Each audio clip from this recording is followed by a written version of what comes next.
Dios les bendiga, bienvenido a la Biblia en un año, día número 241. Estamos en el libro de los Salmos y vamos a considerar en el día de hoy los Salmos 49 al 53. Hoy es domingo, si empezaste esta jornada con nosotros desde el principio de este año.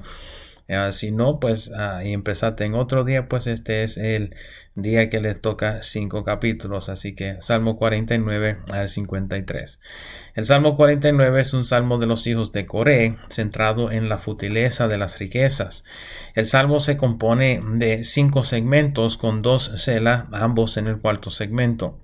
Los versos 1 al 4 agarran la atención de la audiencia con una invitación a escuchar la sabiduría, cual ha de ser expuesta mediante un enigma o un proverbio, dependiendo de la traducción, cantado al son de instrumentos.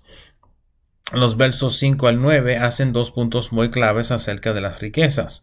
Primeramente, que la riqueza de los opresores no debe ser motivo por el cual atemorizarse, ya que el final de los ricos es semejante al final de los pobres. Segundo, y quizás de mayor importancia, son los versos 7 al 9, en los cuales se nos describe en pocas palabras que el dinero no puede comprar la holgura de días ni la redención del hombre. Este concepto es especial en este salmo por cuanto refiere en ciertos respectos al precio alto cual pagó Jesús en la cruz del Calvario por la redención del hombre. Sin embargo, el hombre, por rico que fuera, es limitado de días. Este es el mismo tema del próximo segmento en los versos 10 al 12, los cuales definen precisamente que los sabios y los necios, los ricos y los pobres, todos perecerán en algún momento, y ninguno, por bueno o malo que fuera, sería libre de expirar sobre la tierra. El cuarto segmento en los versos 13 al 15 comienza con la observación de la necedad de seguir a tales hombres por sus riquezas o poder, siendo que no son mejores que otro. Hay un selah al final del verso 13 para contemplar sobre este punto antes de entrar en la descripción del estado eterno de tales hombres. Vale notar que este salmo se refiere a hombres tanto ricos como soberbios, habiendo puesto sus propios nombres sobre lugares, mientras los tales terminan sin más lugar de morada que el Seol. Noten en el verso 15 la esperanza del escritor de ser redimido del Seol por Jehová y con un lugar de morada cercano a Dios. También deben notar un segundo selah al final del verso 15.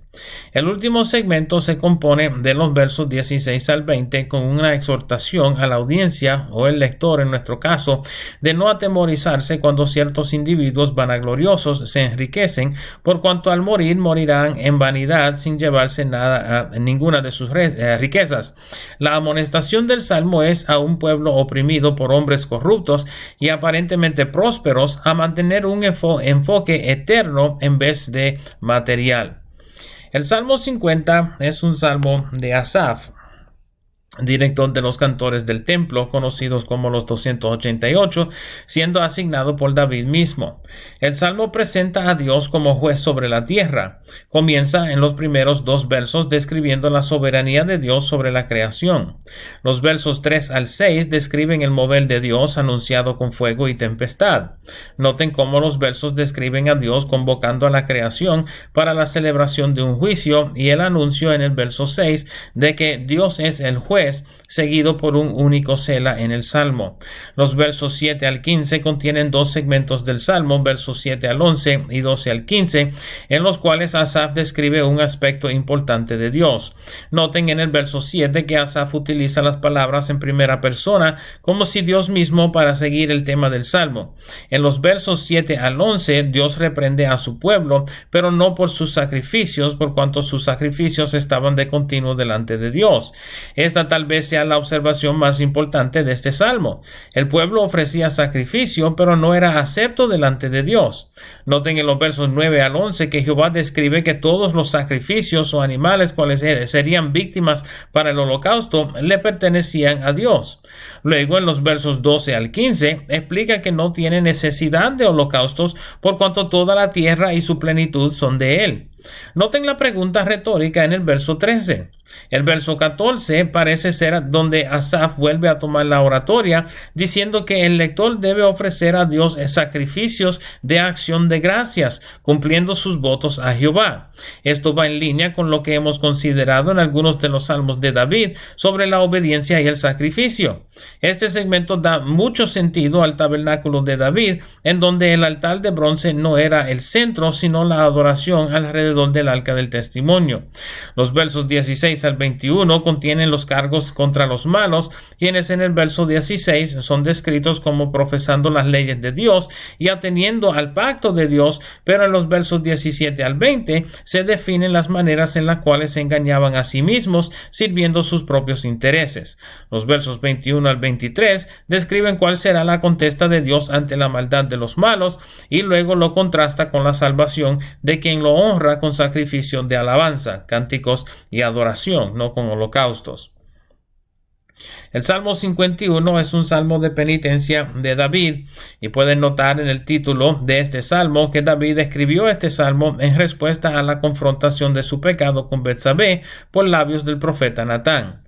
Podemos notar el arrepentimiento de David en los versos 1 y 2, pidiendo misericordia y perdón por sus transgresiones. En los versos 3 al 6 admite su maldad, diciendo que su pecado estaba siempre delante de él. Atribuye su pecado a su naturaleza humana, aunque algunos han sugerido que David fuera hijo ilegítimo de su padre Isaí por las palabras del verso 5, cuales pudieran indicar que David le nació a Isaí como producto de una relación adúltera con la madre de David. Tal interpretación, aunque es posible, no es necesario para la interpretación de este salmo.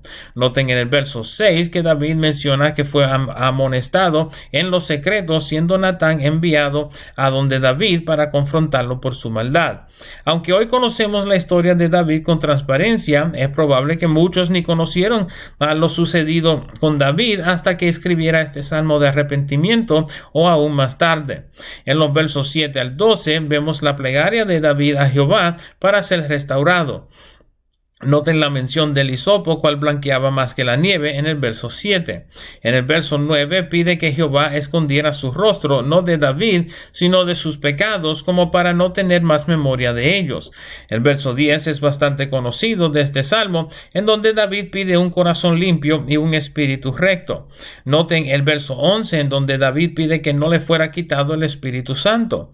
En la historia de David, la unción de David por Samuel fue marcado por el traspaso del Espíritu de Jehová de sobre Saúl a venir sobre David. David fue testigo ocular de la decaída espiritual de Saúl luego que le fuera quitado el Espíritu Santo. Por lo tal, David le ruega a Dios que no le permitiera experimentar esa misma decaída en su vida. En el verso 12 ruega por la restauración del gozo de la salvación. En los Salmos 13 al 17, David se compromete a ser ejemplo a los demás, enseñándoles los caminos de Jehová y mostrando el camino del arrepentimiento por el cual deberían regresar a Jehová. Noten el verso 14, cual hace referencia explícita a su complot de matar a Urías Eteo, poniéndolo al frente de la batalla feroz e instruyendo a los demás a apartarse de él. Como es típico de los salmos de David, podemos notar su compromiso a compartir las grandezas de Dios públicamente en los versos 15 y 16. Deben notar cómo estos versos refuerzan las palabras de Asaf en el previo capítulo, describiendo el verdadero sacrificio a Jehová como alabanza y no holocausto. En línea con este pensamiento, David define que los sacrificios verdaderamente agradables a Dios son los de un corazón contrito y humillado y de un espíritu quebrantado. El salmo termina con David pidiendo el favor de Dios sobre Jerusalén. Aunque estos dos versos pudieran ser interpretados por lectores como estando fuera de lugar, debemos recordar que David era rey de Israel, gobernando en Jerusalén. Cuando David ordenó el censo del pueblo, la ira de Jehová sobrevino a la ciudad por cuenta de David. En este instante, David reconoce que su pecado también pudiera tener efectos inesperados sobre su pueblo y se humilla pidiendo que Dios no castigara al pueblo por efectos de su pecado personal. El Salmo 52 es un lamento de David luego de que Doeg edomita regresara a Saúl para decirle que Ahimelech había ayudado a David. El episodio se graba en 1 de Samuel capítulo 22 y terminó con Saúl citando a los sacerdotes de Nob y matando tanto a Ahimelech como a 85 sacerdotes adicionales. El episodio fue uno de los más oscuros del reinado de Saúl y David escribió este salmo en respuesta al suceso. Aunque Doeg es mencionado en la introducción del salmo, pudiera aplicarse tanto a Saúl como a Doeg, ambos de los cuales no tuvieron respeto alguno por el sacerdocio y el llamado de Dios sobre estos sacerdotes. Los primeros 3 versos reclaman al malo por sus acciones, envaneciéndose a tal nivel que se atreviera a hacer semejante cosa. Noten el verso 2 tomando el hecho de Saúl y describiendo su mayor arma como el engaño de su lengua. Primera de Samuel 7 y 8 contienen las palabras... Primera de Samuel 22 versos 7 y 8 contienen las palabras ansiosas de Saúl en instar a que Doeg le dijera en dónde había visto a David. De esta manera, sus palabras engañosas demandando lealtad de sus hombres mientras cazaba a su más leal soldado David. Las palabras de David en los versos 4 y 5 provienen tanto de su ira por lo sucedido con Ahimelech y su familia, como de su entendimiento de la justicia de Dios, la cual demandaría la sangre de Saúl y Doeg por lo que habían hecho con los sacerdotes de Nob. Deben recordar que cuando Saúl dio la orden de matar a los sacerdotes, los hombres de Israel temieron en hacerlo, por lo cual mandó a Saúl a Doeg, quien era edomita, a matarlos juntos con sus hombres, lo cual hizo en alianza a Saúl. Para David, el juicio de Dios terminaría arrancándole la vida a ambos. El salmo termina en los versos 7 al 9 haciendo un contraste entre el malo y David. De nuevo pudiera estar haciendo referencia a cualquiera de los dos, o a Doeg o a Saúl, pero sus palabras parecen indicar mayormente a Saúl, quien luego de ser establecido en su reino se confió más de sus riquezas que de Jehová. El resultado fue desastroso tanto para Saúl como para la nación, hasta que David fue establecido como rey sobre Israel en lugar de Saúl, diciendo que sería como árbol o olivar creciendo en la casa de Dios. El Salmo 53 es bien parecido en contenido al Salmo 14. Pueden ver el video de la Biblia en un año, día número 230, para mayor información sobre el contenido de estos salmos. No obstante, quisiera para el motivo de este video considerar 3 diferencias entre el Salmo 14 y el Salmo 53. Primeramente, su título. Los 2 salmos fueron escritos por David, pero en diferentes ocasiones y con diferentes arreglos musicales. Mahalat parece indicar el uso de instrumentos de cuerdas. Segundo, el uso del nombre de Dios en los 2 salmos es distinto. El Salmo 14 utiliza el término Yahweh o Jehová en referencia a Dios en los versos 2, 4, 6 y 7. Y mientras tanto, el Salmo 53 utiliza el término Dios Elohim en todas sus referencias a Dios. Esta diferencia parece indicar un cambio en la teología de David y la manera en la cual se refería a Dios, o intencionalmente utilizó los términos para provocar ciertas respuestas a su cántico. Finalmente, el Salmo 14 concluye con el énfasis de la liberación de los justos, mientras que el Salmo 53 termina con el énfasis sobre la destrucción de los injustos. En ambos, la salvación de Dios es mostrada sobre su pueblo. Esto han sido los Salmos 49 al 53. Espero el video les sea de provecho y nos veremos por esta parte otra vez mañana. Dios me los bendiga. Dios le guarde.